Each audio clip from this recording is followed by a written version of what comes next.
Rasulullah mengatakan, inni la ughni ankum minallahi syai'a. Saya tidak bisa memberikan manfaat kepada kalian, tidak mendatangkan manfaat dan juga tidak bisa menolak bahaya. Itu Nabi Muhammad. Muhammad saja tidak bisa berbuat apa-apa, apalagi Anda, apalagi kita yang bukan siapa-siapa, bukan Nabi. Jangankan boro-boro Nabi, wali saja masih diragukan. Wali saja masih diragukan kewalianmu, apalagi jadi Nabi.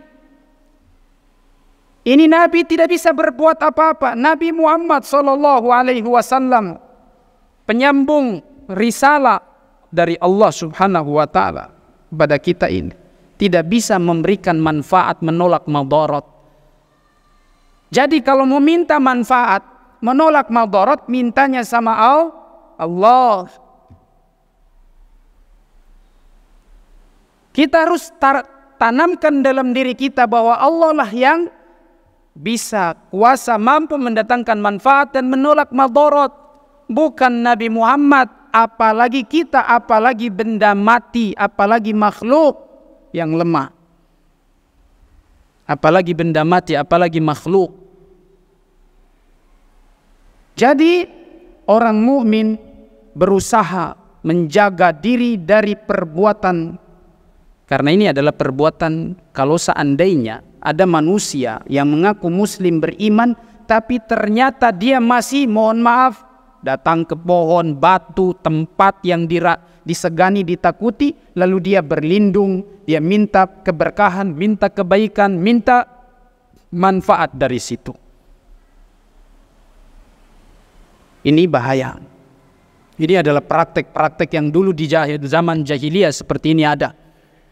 Ya, Nabi Muhammad tidak bisa apa-apa, tidak bisa menyelamatkan dirinya di dunia dan juga apalagi di akhirat.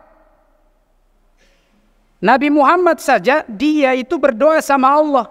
Kita minta sama dia, apalagi Nabi Muhammad sudah meninggal. Atau mungkin ada orang yang meminta berdoa kepada manusia. Dia minta berkah, dia minta kesembuhan, minta keturunan, minta apalagi kekayaan kepada manusia, kepada makhluk. Itu ada sampai hari ini. Dan ini harus disampaikan, ini harus diajarkan kepada umat. Karena masih banyak yang belum paham tentang ini. Nabi Muhammad saja berdoa kepada Allah. Dia mengatakan, Qul innama ad'u rabbi wa la usyriku bihi ahada. Saya ini, kata Nabi Muhammad dalam surat Al-Jin, Al-Quran surat Al-Jin, Qul innama ad'u rabbi wa la usyriku bihi ahada. Saya itu cuma berdoa kepada Allah Tuhanku dan tidak berbuat syirik dengan siapapun. Tidak menyekutukan Allah di dalam berdoa, minta pertolongan, perlindungan. Hanya kepada Allah Subhanahu wa ta'ala. Nabi mengatakan, Qul inni la amliku lakum darran wa la rasyada. Saya itu tidak bisa menolak bahaya dan juga mendatangkan kebaikan.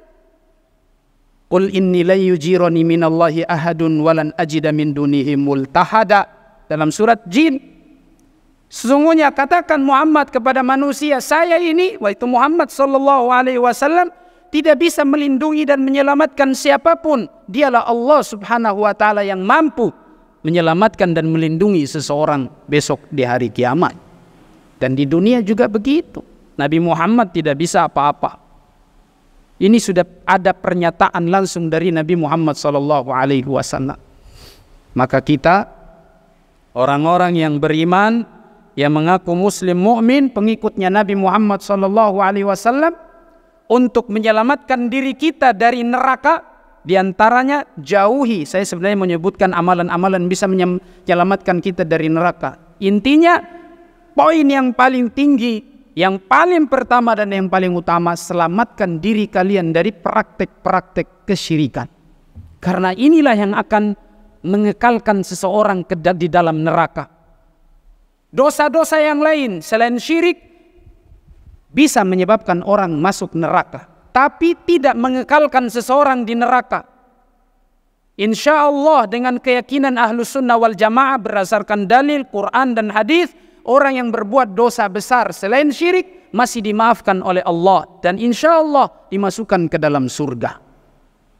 Allah mengatakan innallaha la yaghfiru an yushraka bihi wa yaghfiru ma duna dzalika liman yasha. Surat An-Nisa. Allah tidak akan mengampuni dosa kesyirikan dan hanya mengampuni dosa selain syirik. Ada orang berbuat dosa syirik dan dia mati belum tobat, tidak akan diampuni oleh Allah Subhanahu wa taala dan tidak akan dimasukkan ke dalam surga.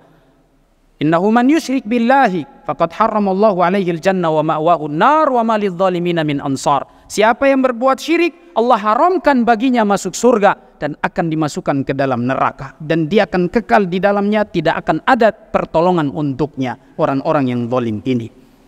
Jadi selamatkan diri kita dari kesyirikan itu yang paling penting, yang paling nomor satu, karena itulah yang menghancurkan seseorang dunia akhirat. Dunia hidup tidak berkah, di akhirat hidupnya sengsara abadi selamanya, kekal di neraka. Ya, ini yang bisa kita sampaikan. Ya, mudah-mudahan Allah Subhanahu wa taala memberikan kepada kita tambahan ilmu dan bisa mengamalkan apa yang kita ketahui dari ilmu ini. Kita akhiri dengan membaca doa kafaratul majlis. Subhanakallahumma wa bihamdika asyhadu an la ilaha illa anta astaghfiruka wa atubu ilaik. Assalamualaikum warahmatullahi wabarakatuh.